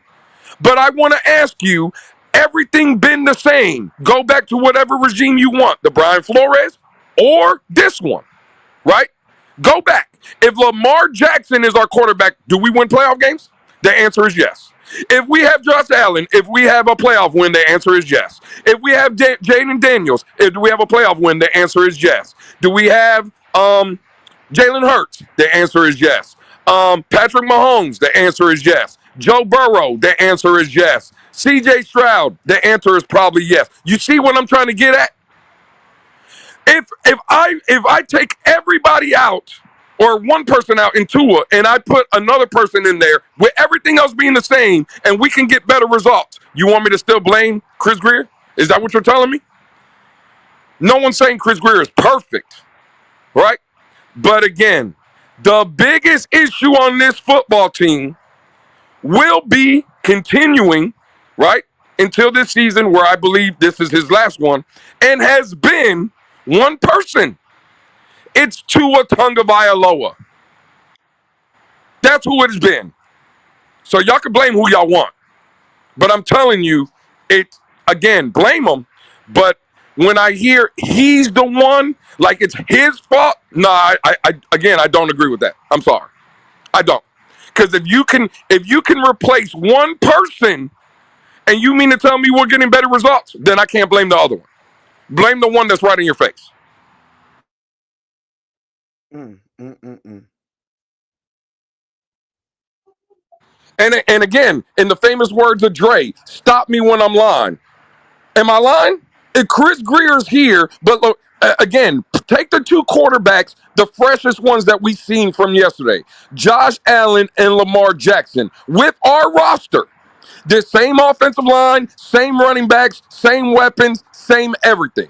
Chris Greer is still the general manager. If Lamar Jackson is playing quarterback for the Dolphins or Josh Allen, the ones that we seen last night, are playing quarterback, is this team better than what we are now?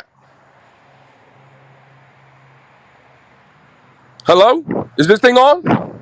You said to stop you when you're wrong. We ain't nobody trying to stop you, Luke. Well. Again, all I'm saying is, okay, cool.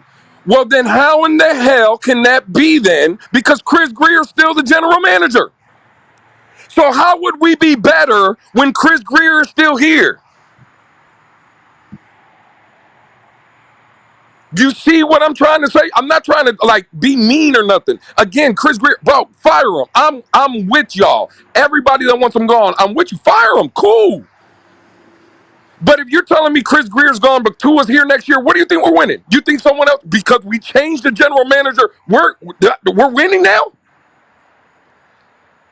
If Mike McDaniel is gone, cool. Everybody, I've heard it. Well, if Mike McDaniel starts 0-4, fire him. Cool, I'm with it. Fire him. He should have been left in Indianapolis now.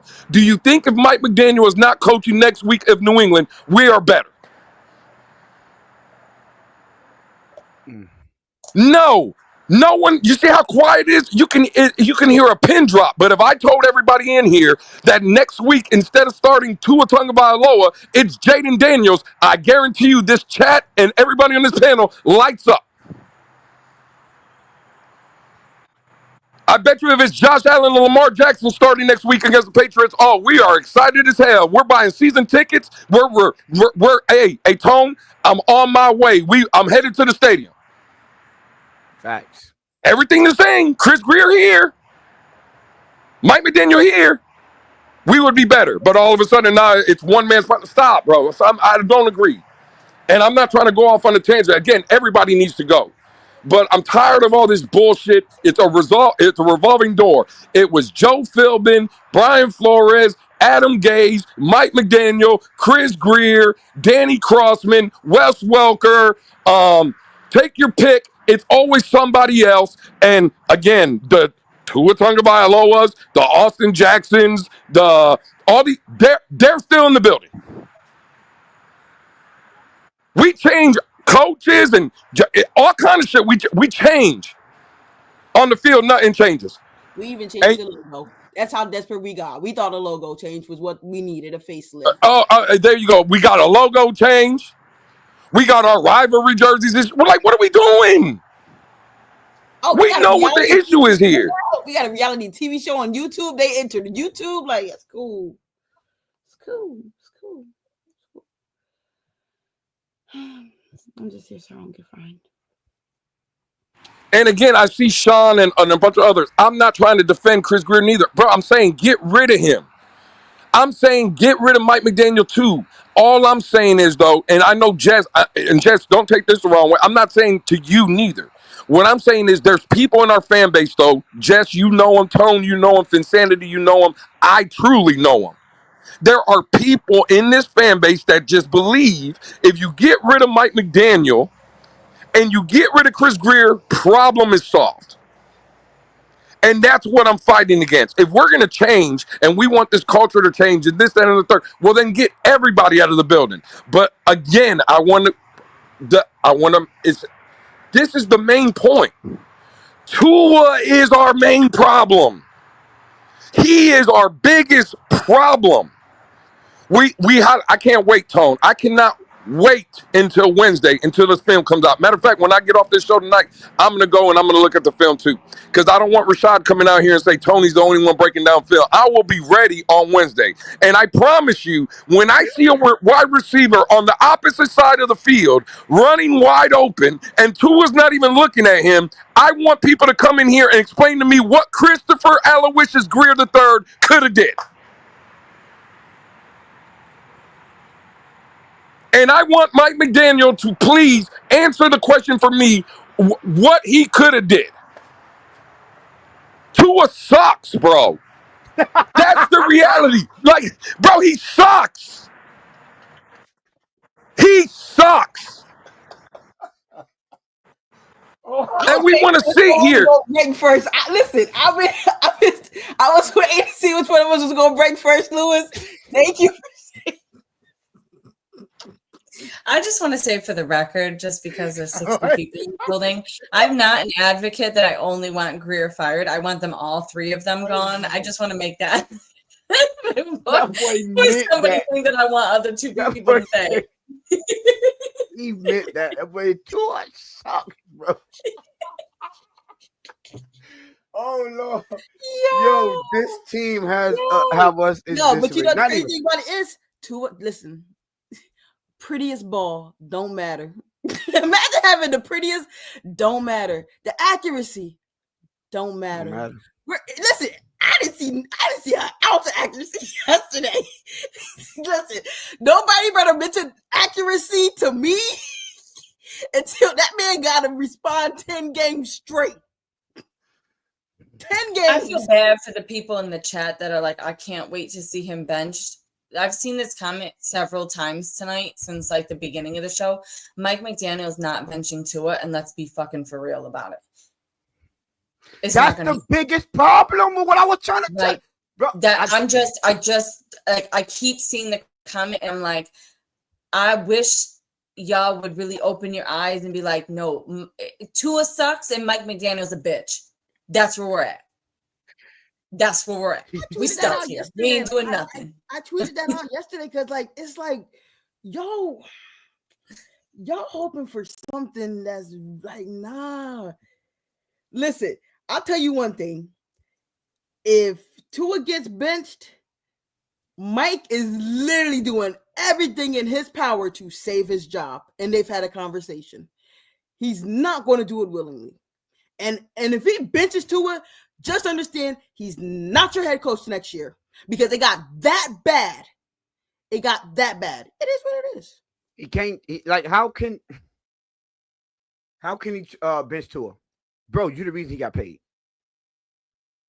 Like, to hope and pray that he get benched is unrealistic. It's not gonna happen. He's gonna have to deal with this because you hit your wagon to this dude. And Lou, I know you said you are not gonna hold them to the fire for this.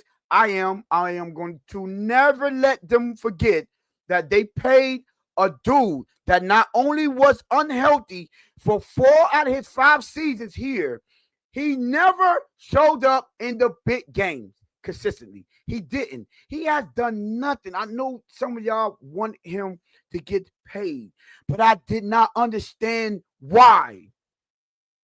I don't care about the market is the market. I don't care about whatever everyone else was doing around us. All I knew is he was not the guy for this franchise. And guess what? We would have already been past that restarting phase already. We would have. And we would have had opportunity for the Jalen Daniels of the world. Maybe the CJ Strouds of the world. We would have. But no. For some odd reason, Mike McDaniel thought it was cool to invest in a dude that's not even good for you. He's gonna end up being his downfall. And I agree with that.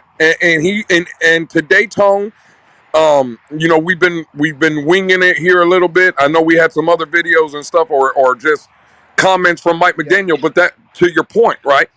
What Mike McDaniel did today by throwing other guys under the bus, and not Tua, right, and not Tua, was unacceptable. But I will say, Mike McDaniel did put out a tweet or a comment that I forgot who. Maybe is it the one I sent you, Tone, of what he said, right? Now that is he did take a shot at Tua, right? And I hope people understand he did. Now again, to me, Tone, I would have liked to see, and Finsanity and Jess, by the way, I would have liked to see Mike McDaniel basically call Tua's name out, right? Oh, wait. No. Go watch the video before you say that. I watched the whole thing. Well, I didn't watch the video. To be honest, I didn't watch the video. I just seen the clip of the. It said non-football players, which means players that was not handling the football. That's the type of players. And I said this was either offensive line or receivers on the other side. Who he's talking about. Okay, well, we're right there again to the point. Regardless of the fact I didn't hear that video, Tone, forgive me. I just seen the tweet. What I'm saying is Mike McDaniel is wrong in that aspect. He needs to call Tua out. Because if there's one person that was messing up I guess Tyreek's opportunities yesterday, that's what Mike McDaniel was talking about. It was one person and one person only. And again, that's Tua Tagovailoa. That's who we assumed. That's who we should have been talking about. Well, no. But again, me and you, Tone, are not assuming. That's who it should have been. Yeah. That's who it. No, he can only blame if Tyreek. Supposedly, from what I got from the tweet, is true. Well, again, I don't care about H.A. missing blocks, this, that, and the third. The fact of the matter is, if you're calling pass plays for the ball to go to Tyreek Hill, he's your number one option. And according to Mike McDaniel, there's opportunities for Tyreek to get the ball. There's only one person that is throwing him the ball, and that's Tua Tagovailoa. So if we're missing opportunities to Tyreek Hill, and again, according to Mike McDaniel, the opportunities were there, well, then who the hell are we blaming? There's only one person to blame. If there's opportunities that be made and they're not being made, again, I'm looking at the quarterback who's supposed to be making those plays. Facts. Listen, man, 64 y'all in the building. Please hit that subscribe button. I'm quite sure no one else is giving y'all this type of content. No one else is not holding anything back and not being nice, not being fluff. We've been doing this from the day one when we started this channel. You will not get the lies and the all sweet nothings over here. You will get the truth, the whole truth, and nothing but the truth over here. So please hit that subscribe button, that like button. And but yeah, go ahead, Lou. Oh, we lost Lou? Did we? Let me see if we back. Yeah. All right, we lost Lou. Well, when you come back, Lou, I hope first of all go watch the whole video. I watched the whole video. He should have been talking about Tua, which is why Lou, you back. Which is why I said when I first went on my initial soliloquy, I was saying what makes it worse is that Mike McDaniel is his coach because he's enabling him. And that's the worst thing that can happen. He is enabling a guy that, to Finsanity's words, that never been held accountable.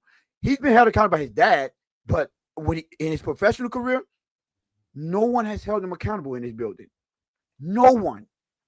Outside of one coach.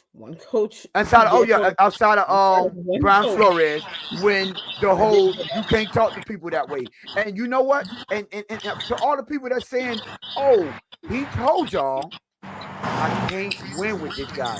There's a lot of people, i.e. the Batmans of the world, that say, oh, Flores was wrong because Mike McDaniel has proved that he can't win with him. See, y'all are so short-minded. You think he was talking about winning a couple of games? This is a coach that came back from coaching Tom Brady. Their standards were Super Bowls. From winning, bro. His wins with a guy is not a couple games and make it to the playoffs. His win is winning the big one. Winning, thank you. Going against them other guys. I can't beat them with him. Tone, the man came from New England, Tone, winning 3 Super Bowls. The man came from winning Super Bowls. And this is the point I've tried to tell people, Tone. When Flores made that comment, you think he was talking about he can't win with Tua against the Carolina Panthers? Do you think he was talking about he can't win playing against the New York Giants? No, he can win those games. He looked at the landscape, though, and he seen that bad man in Kansas City. He seen Justin Herbert in his first 2 years throwing for 5,000 yards plus. He knew the boogeyman that was already in that division, Josh Allen. He was talking about those teams. Can we compete with those teams? And he knew from the jump he could not. But Tone, real quick, Jazz Insanity as well. Shout out to Dane. He said, salute to you for everybody's up here spitting facts. A salute to the homie Dame. I was actually talking to him a little bit last night. Always enjoy the conversations I have with Dame. And bro, listen, Dame can tell you in this chat. Tone, Jasmine, Sandy, anything I'm saying up here, this is what we were talking about yesterday. It's the same. There's not going to be no fluff. We're not going to come up here, bro. Listen, if I'm going to be honest, let's take the gloves off. This channel right here is not like other ones. And hey, salute to everybody making content. Go and, like, sub, tell people about the community, right? That's what makes the Dolphin community great. But I ain't going to lie to you. If you want fluff, There's places you can find it. But not here. It ain't gonna be here though. Can I just say one thing? There's places you can find it. Absolutely, Finsanity. Do your thing. Yes, you still there? Yeah, you're still there. I'm here. Did you know that adversity is an opportunity? Oh, get the And Mike McDaniel had a chance after all that adversity we faced yesterday to call his quarterback out, and he missed it. Missed out on his opportunity. He could have sent a clear message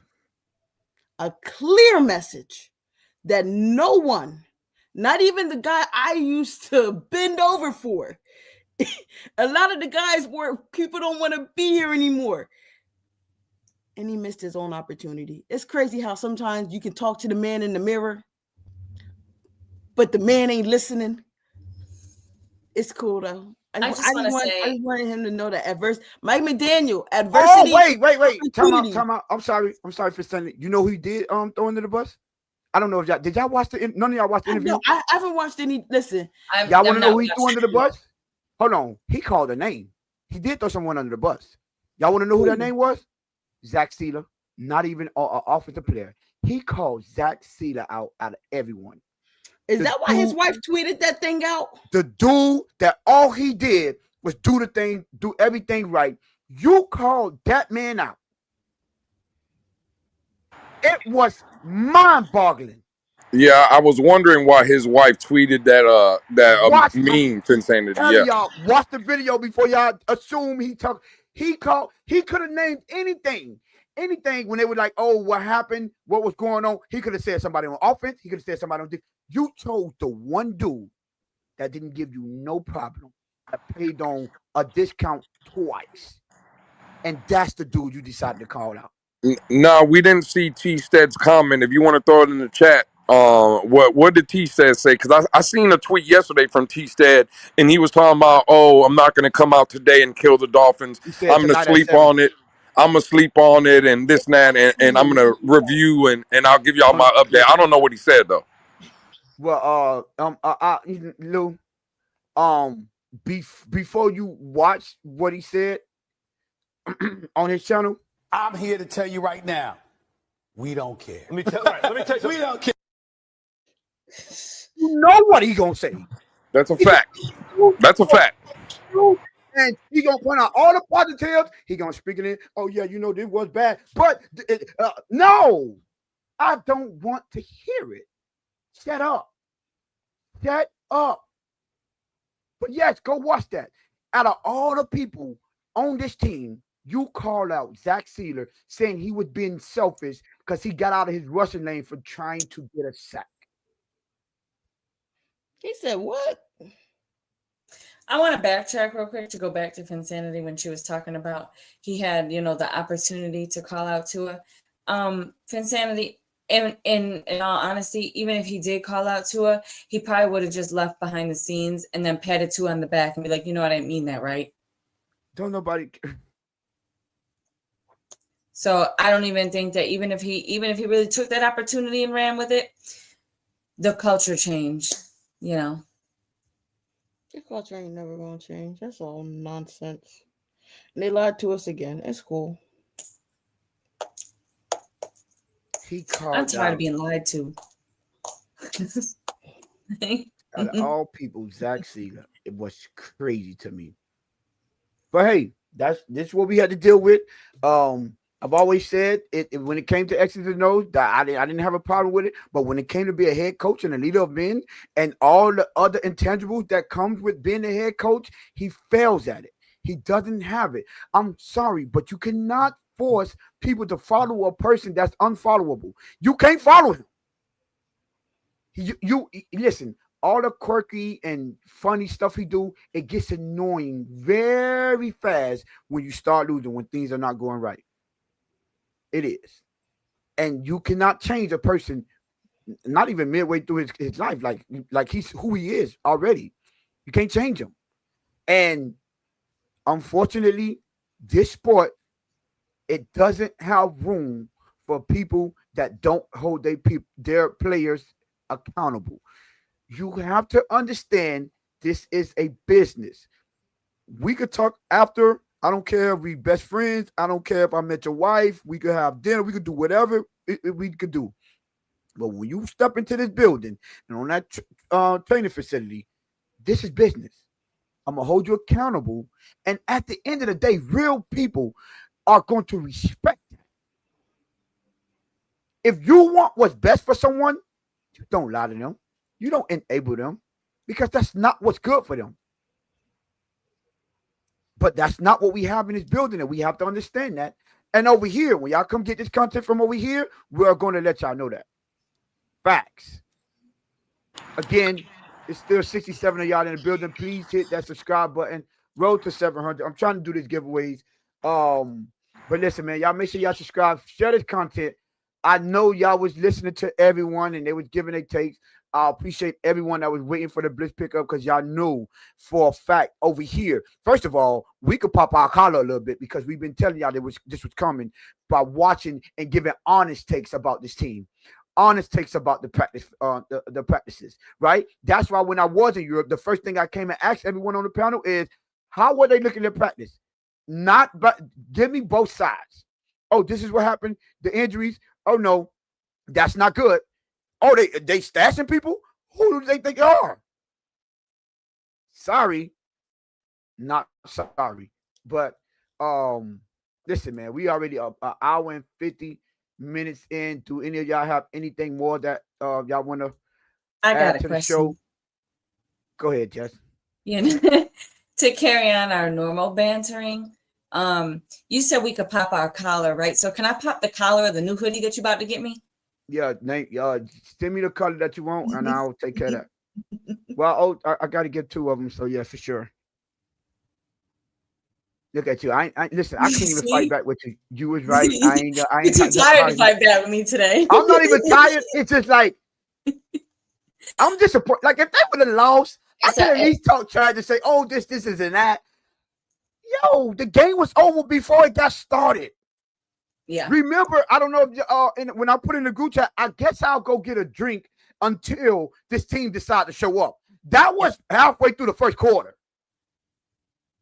And I've been drinking ever since. So it's like, no. At that point, they didn't show up. Dave, if you don't get that out, boy. Oh boy, they. Oh God, you got me sick. Yeah, don't play with no real one. But yes, at the end of the day, I'm not. Listen, I'm surprised how they got mopped. It's just sad. Ain't got love and he say. Still big ups on the channel, Tony H and company. It's been a long way from the Twitter hangouts. Love, I found y'all new project. Shout out to you, man, Dub MC. But yeah, man. Jesus Christ, I don't know where to go from here. Y'all lay around for Wednesday show. We will have the film breakdown. So we don't over here. It's regular season. So all the people that want to call us out on Mike McDaniel and Tua and our takes. Film here. It's back, and we can show what we're talking about. We can show you better than we can tell you because that bird in the sky never lie. Again, anyone else got anything? Make sure y'all hit that like and subscribe button. Y'all listen, y'all need to get as many Dolphin fans over here as possible because we don't only have to change the culture in that building. We got to change the mindsets of this fan base that don't understand when we out here telling y'all the truth is to prepare you for games like that so y'all won't be suckered in. I'm sorry. We saw that coming. Y'all would have saw it coming as well. But anyone else got anything before we get up out of here? Yeah. Shout out to the Gator Community LLC. Thank you to my my manager, Von Joe. Just had to shout him out. Appreciate you getting me booked on this thing. I really appreciate it. Thank y'all all for watching us while there's a Monday night football game. Like that's much love because we had halftime and I forgot all about the game because we were so passionate and like so connected to what was going on with our team, and so were you guys. So this definitely shows y'all love, y'all loyalty to this channel, which is amazing. I know that they absolutely appreciate it. If you're in the fantasy league, just know that I won this week. And who had the most points in that fantasy league? People worried about points. Like I'm worried about wins. I'm worried about I was wins. just asking. I'm Who worried. you beat? Listen, Who did you beat? Who you He playing beat against? me. Oh, Jess, you have to say nothing. He beat me because I left Javonte Williams on the bench. Right, but Tony won't Like tell an you idiot. that he's in last place. But it's in high picks. tone. on We'll the see picks you. yeah. And all the picks for the games, Tony's in last place out of me, Lewis, and him. So he don't want to bring that up. It's okay. It's okay. Mike Best, yes, you should have. And when you didn't, I knew you were wrong. It is what it is. That was the consensus first overall pick. And I don't know how you dropped that one. But no, Mike Best, you did right. But let me get Bijan Robinson. You are a great man, my brother. All Tony wanted was Bijan. That's all he wanted. But no, honestly, for those of you that did tail my bet, if the Dolphins had showed up on Sunday, we did have our anytime touchdown score, and the game was under. If Tyreek had showed up, we would have actually won that. So no, if Mike McDaniel would have challenged that one catch, I don't know how much. I think that was like a 30-yard. But something around there, yeah. We would have had it. But thank you guys for having me. Really appreciate you, Jess. Keep doing your thing. Of course. Keep killing it. We love having you here. I mean, in the past week, you've shown up more than Alex has in a year and a half. But anyway, we're going to leave that alone. But Alex alone. Listen, Alex contributes. I believe that, for all the jokes that go out about Alex, he contributes the way that he needs to be, and he has a big role and a big part. Alex is a hardworking man. We're not going to sit up here and lie up here talk about he contribute. He's a hardworking man. We understand why he's not contributing, but no, y'all not going to be doing that up here. My brother got a family come first, and we understand that. So he do his thing. Absolutely. Lewis, you here? Yeah, absolutely. I'm here. You got to close it out like you always do. I thought you were going to ask him a question. Don, yeah. You got anything before you get out of here? No, I'm good. Jess, you done too? Sorry, I'm like making late halftime bets on the game tonight. Okay, so I'll take it that you're done. Okay, cool. So Lou, you know what to do, my brother. Hey man, we appreciate still 62 of y'all in the building for the Monday episode of the Blitz Pickup. It didn't work out. Subscribe. Absolutely. Subscribe, share the content out, put this video out there in the atmosphere to show everybody where the content really is on YouTube. Again, we'll see y'all Wednesday. Film breakdown for your boy Tone, for Jess, for Insanity, for your boy, for the producer, for everybody, for y'all, right? Shout out to everybody. And the revolver this week, unfortunately, goes to the Indianapolis Colts. That's a fact. And they pointed it right at the Dolphins. And if you don't know how the revolver goes, let me remind y'all. Bang, bang.